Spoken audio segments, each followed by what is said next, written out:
today's world of high-speed connection, text messaging, and social networking, we often find ourselves searching for information. There are millions of blogs on the internet. News, sports, politics, and tech. But I bring it all together for you and present it in a relentlessly unconventional fashion. My name is Zenny Abraham, and this is the Blog Report.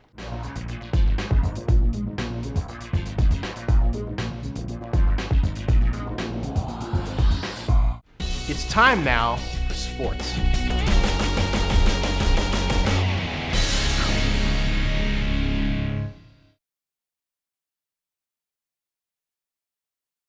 Hey everybody, so people are talking about how Steve Smith took aside Cam Newton and talked to him about sulking after the Carolina Panthers 36-7 loss to the New York Giants on Thursday Night Football this week.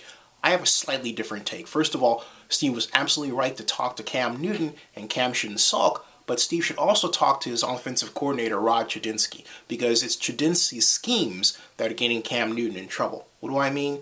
I mean specifically that more often than not, he being Chudzinsky, has plays that are designed such that Cam Newton, needs longer blocking time from his offensive lineman. That's unintelligent in today's football. If you're not going to get that time, have 3-step, 1-step passes all set to go.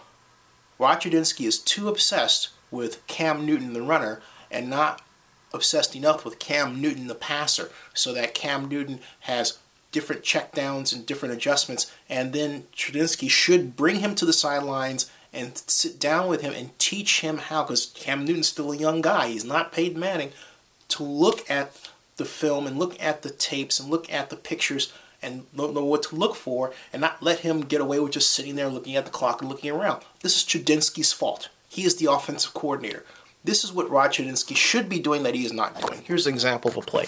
This play, for example, features Cam Newton in shotgun formation, what we call spread. Halfback here, this is the fullback, split in, and that's the flanker. And of course, we have the tight end here. So we've got trips to the left in this case. What we're asking is that we take the fullback, put the fullback in motion, right? Which forces the defense to declare the defender. So in this case, the safety goes out, and we're looking at what's going to be a 3-deep zone for those of you who know football, all right? 4 short, 3 deep. Now, runs the deep pattern, and we have an ISO opportunity with the tight end here.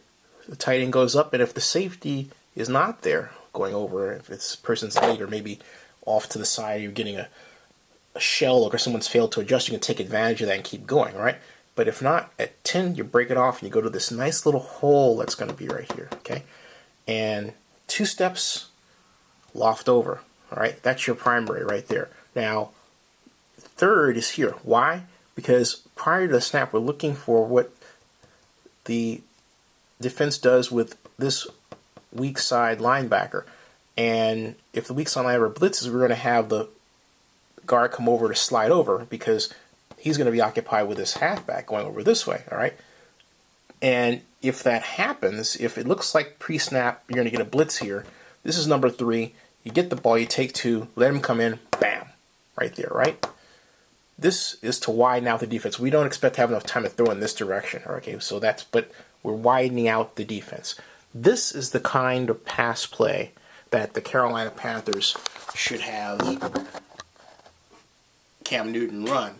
And the Panthers need a more disciplined set of 3- and 5-step drops, rollout passes, and sprint passes as well. They don't have that. They're too married to this idea of installing this spread offense system, and that's pretty much it. So when you watch the Panthers, don't blame Cam Newton, blame Rod Chudzinsky.